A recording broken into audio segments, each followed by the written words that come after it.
Welcome to my YouTube channel. আজি এটা বিশেষ ৱেবছাইট মই আপোনালোকলৈ লৈ আহিছোঁ আৰু এই ৱেবছাইটটো পাৰ্চনেলি ময়ে বনোৱা হয় আৰু ইয়াত দেখিব পাইছে আপোনালোকে ৱেবছাইটটোৰ নাম হৈছে অসমীয়া পুথি আৰ্কাইভ।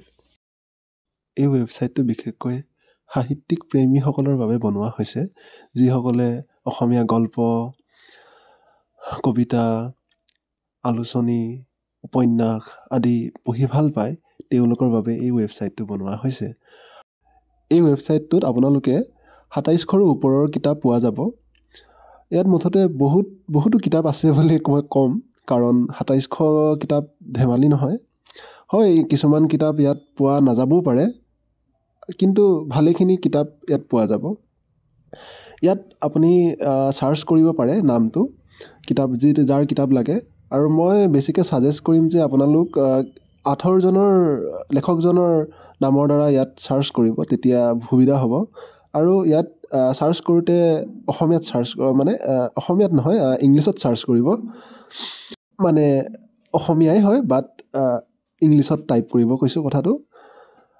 যিহেতু মই ইয়াত ডাটাখিনি ইংলিছত থোৱা আছে, গতিকে ইয়াত দেখিছে, ইয়াত ওলাই আছে যেনেকৈ দুৱাৰা কাব্য প্ৰতিভা বুলি।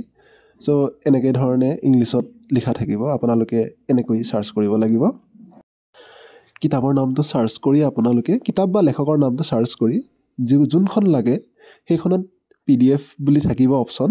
সেই PDF অপশ্যনটোত টিপি দিলে আপোনালোকৰ সেই কিতাপখনৰ PDF ডাউনলোড হৈ পৰিব।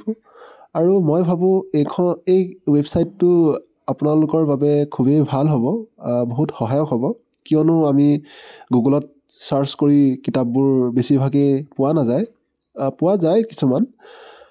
এনেকুৱা এটা প্লেটফৰ্ম নাই য'ত নেকি একেবাৰতে সেইবোৰ কিতাপ ইজিলি পোৱা যায়, গতিকে মই সেইটো অসুবিধা দূৰ কৰিবৰ বাবে এই ৱেবছাইটটো বনাইছিলোঁ। চ' আপোনালোকে ইয়াত ট্ৰাই কৰি চাব আৰু মোক কেনেকুৱা হৈছে এইটো কমেণ্ট কৰি জনাব। ধন্যবাদ।